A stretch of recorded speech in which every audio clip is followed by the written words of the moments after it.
Shalom Bapak Ibu Saudara yang dikasihi Tuhan. Seri pengajaran hari ini berjudul Kesederhanaan.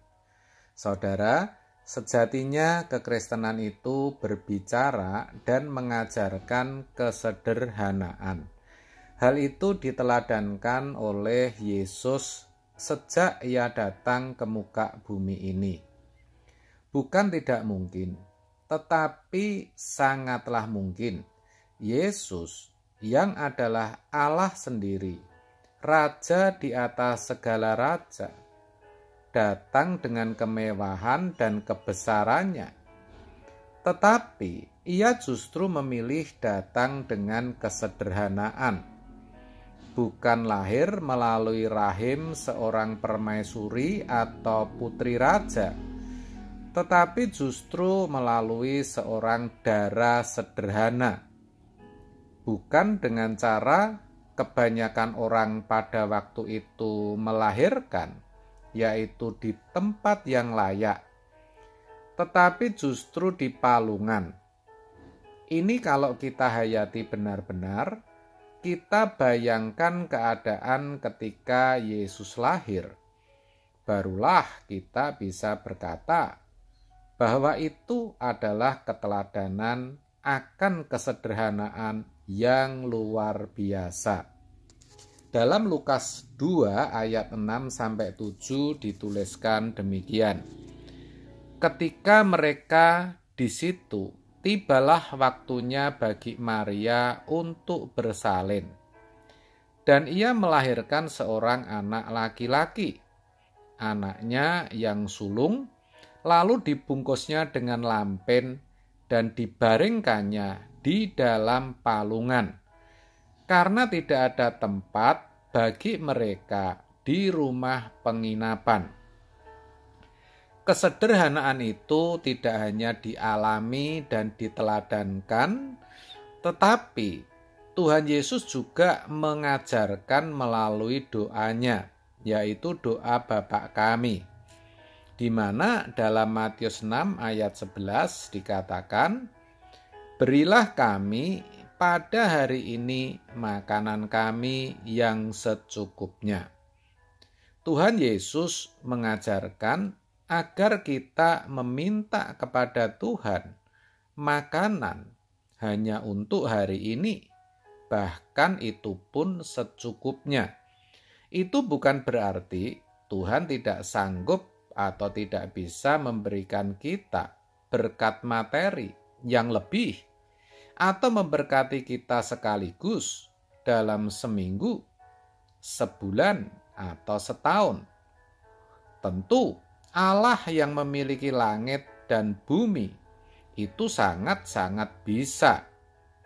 Bukan juga berarti kita tidak boleh memiliki keinginan yang banyak atau meminta yang banyak dari Tuhan.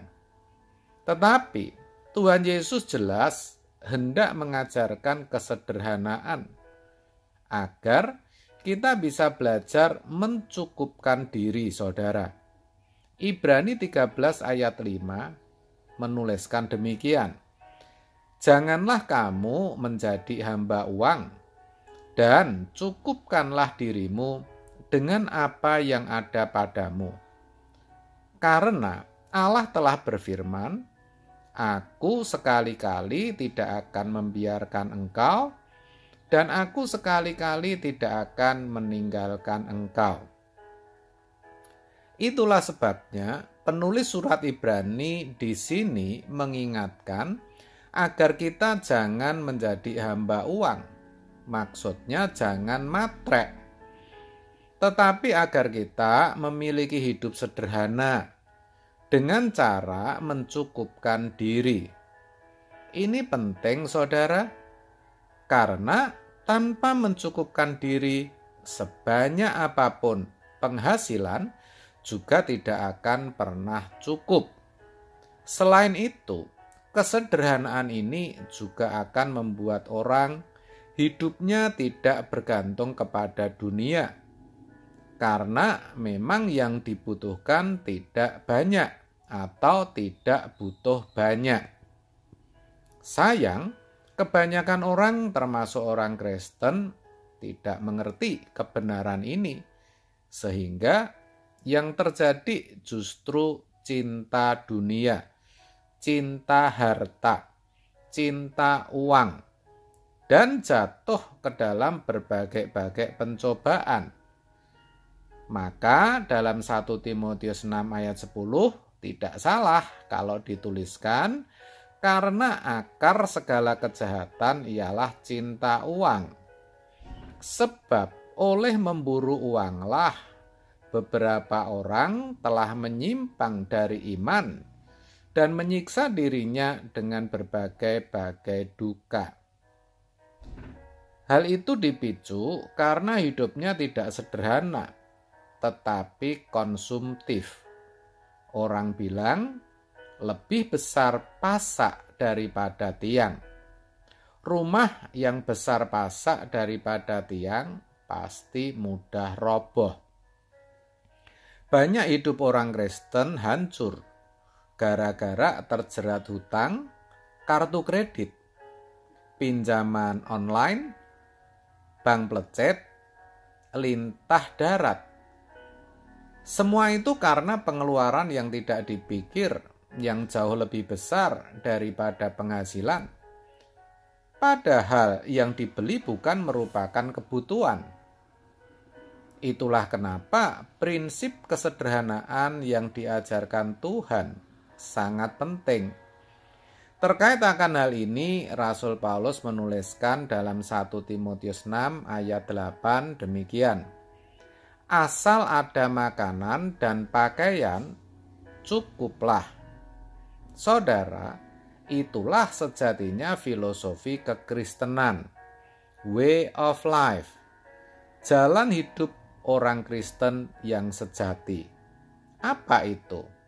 Ya tadi, asal ada makanan dan pakaian, cukup. Slogan ini tidak hanya baik, tetapi harus benar-benar jadi karakter setiap orang Kristen. Tidak salah kalau slogan ini, maksud saya asal ada makanan dan pakaian, dibuatkan tulisan dan ditempel di dinding atau pintu masuk gereja. Sehingga setiap kali jemaat bisa melihat dan selalu teringat bahwa dirinya harus hidup dalam kesederhanaan, seperti yang diteladankan oleh Tuhan Yesus. Amin. Tuhan Yesus memberkati.